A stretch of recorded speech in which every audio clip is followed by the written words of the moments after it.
আসসালামু আলাইকুম। কেমন আছেন সবাই? আবারও সাফ-সাফাইয়ের কাজে লেগে পড়ছি। কারণ মুরগি যা আনছি, এবার হয়তো আপনাদেরকে আপডেট দেওয়া হয় নাই যে কতটুকু মুরগি আনছিলাম। তো এই ভিডিওতে সম্পূর্ণ হিসাব আপনাদেরকে দিয়ে দেওয়া হবে। আর আপনারা হয়তো আগের ভিডিওতে দেখছেন যে সোনালী মুরগি এর আগে আমি প্রায় ৫৭-৫৮ দিন পালন করে কেজি হিসেবে বিক্রি করছিলাম। তো ওখানে আমার লসের হিসাবটা দেওয়া আছে। লাভ লসের একটা হিসাব। ওইখানে আমি লস খাইছিলাম মোটামুটি কয়েক হাজার টাকার মতো। তো আগের ভিডিওটা যারা দেখেন নাই তারা দেখতে পারেন। আজকে তো আমি সবকিছু ভেবেচিন্তে দেখলাম যে কিভাবে লাভ করা যায় সোনালী মুরগি পালন করে। তো ওই প্রসেসটা আজকে আপনাদেরকে দেখাবো বা বলবো। গতবার আমি ২০০ মুরগি পালন করছিলাম প্রায় ৫৮ থেকে ৫৯ দিনের মতো। তখন আমি লস খাইছি। তখন আমি চিন্তা করলাম যে সোনালী মুরগিতে লাভ করা যায় কিভাবে? সবকিছু বিবেচনা করে এবার মানে আপনাদেরকে আর আপডেট জানানো হয় নাই যে আমি মুরগি উঠাইছি। কারণ আমি শিওর ছিলাম না যে আমি লাভ করতে পারবো কিনা। যদি লস খাই তাহলে তো মানে মন ভেঙে গেছিল গতবার। তো এবার আপনাদেরকে পুরা হিসাবটা দিয়ে দেব। আর এবার একটা প্ল্যান করছি আমি যে সোনালী মুরগি হয়তোবা আমি মানে হয়তো ২৫ দিন কিংবা ১ মাস বয়সে বিক্রি করে দেব, যেটা পিস হিসেবে বিক্রি হয়। দেখবো লাভ কেমন হয়। তো আলহামদুলিল্লাহ মোটামুটি প্রফিট আসছে। তো এখন আসি মূল কথায়। আমি যখন মুরগি কিনছিলাম তখন মুরগির একটু দাম ছিল। সোনালী মুরগি আমি ৩৪ টাকা করে পিস কিনছিলাম আমাদের এখানে কুমিল্লাতে। তো আমি মোট ৩৫০ মুরগি একদিনের বাচ্চা কিনছিলাম। তো ৩৫০ থেকে তখন মানে আমার সবচেয়ে খারাপ ভাগ্য হলো এবার মানে মুরগি পালনের ভাগ্য হিসাবে। তো এইবার আমার মোটামুটি ৩০+ মুরগি আমার মারা গেছে। ৩০+ এর মতো মুরগি মারা গিয়ে আমার মোটামুটি মানে ৩২০ পিস মুরগির মতো আমার ছিল। এখান থেকে আমরা হয়তো ৫-৭ পিস খাইছি আর ৫-৭ পিস পালার জন্য রাখছিলাম। তো মোট আমি বিক্রি করছি ৩১০ পিস। আর অনেকে হয়তো ভাবতে পারেন সোনালী মুরগি ২৫ দিন আর ৩০ দিন পালন করলে কতটুকু ওজন আসে, কতটুকু ওজন আসবে। তো এই ওজন নিয়ে আমি আমার পূর্বে একটা ভিডিও আছে যে ৩০ দিনে সোনালী মুরগির ওজন কতটুকু আসে। বেশি আসে না, ৩০০ ৩৫০ গড়ে ৩০০ থাকে আর কি, কোনোটা হয় ৫০০ হয়ে যায়। তো আমি যেহেতু পিস হিসেবে বিক্রি করবো তো এত টেনশন নেই। এখন আসি আসল কথায় যে আমার খানা খরচ, মুরগি আর মেডিসিন সব কিছু মিলে কতটুকু খরচ হয়েছে। তো আমার খানার ভিতরে ৩৫০ মুরগি পালন করতে আমার খানায় খরচ হয়েছে ৩৫০ তো না, কারণ ৫-৬ দিনের মাথায় ৩০টা মুরগির মতো মারা গেছে। বাকিগুলা আর মারা যায় নাই, কারণ ব্রুডিং অবস্থায় যে একটা দখল যায় ওই দখলটা কাটাতে হয়। এই দখলটা কাটাতে পারলে মুরগির মর্টালিটিটা একটু কম হয়। তো আমি নারিশের খানাটা ইউজ করছি, ব্রয়লার আর সোনালি দুইটাই মিক্স করে খাওয়াইছি। তো ব্রয়লার খাওয়াইছি ২ বস্তা আর সোনালি খাদ্যটা খাওয়াইছি হলো ২.৫ বস্তা। মোট ৪.৫ বস্তা খানা খাওয়ানো হয়েছে। তো ৪.৫ বস্তা খাদ্যের দাম আসে আমাদের এখানে যেই দাম, বস্তার যেই দাম এই হিসাবে আমাদের ৪.৫ বস্তা খাদ্যের দাম আছে ১৪,৩২৫ টাকা। আর বাচ্চা আমি কিনছিলাম ৩৪ টাকা করে।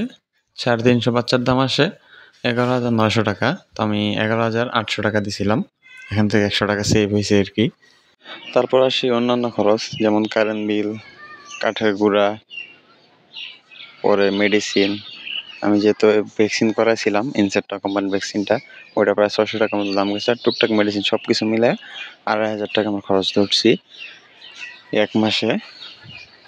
তো আমার খরচ হয় হলো সব মিলায়া প্রথমে ১৪,৩২৫ টাকা খাদ্যে, ১১,৮০০ টাকা হলো বাচ্চায়, আর ২৫০০ টাকা হলো আমার অন্যান্য টুকটাক খরচের মধ্যে আমি আনুমানিক ধরে নিছি আর কি।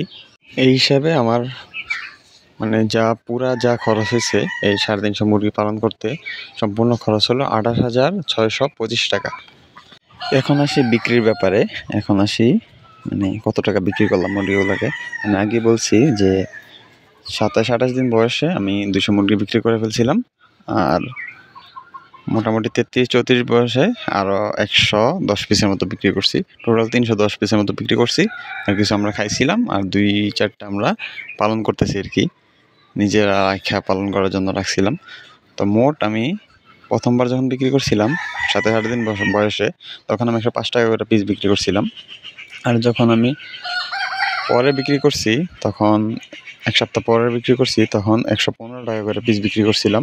তো টোটাল আমি বিক্রি করছি হলো ৩৩,৭৪০ টাকা। এটা আমার বিক্রি, মুরগি বিক্রি। এটা ভাঙ্গে আমি বুঝাতে গেলে প্রথম 105 টাকা করে 200 পিস মুরগি বিক্রি করছি। তারপর এলাকার কিছু মানুষ আছে, ওদের কাছে আমি 6টা মুরগি খুচরা এমনি বিক্রি করছি বিভিন্ন দামে। তো আমি বিক্রিটা সম্পূর্ণ আলাদা করে ফেলছি আর কি। তাহলে আমার লাভ হলো, আমার বিক্রি হলো 33,740 থেকে আমি আমার যে খরচ আছে 28,625 টাকা যদি বাদ দেই, তাহলে আমার লাভ আসে 5,115 টাকা।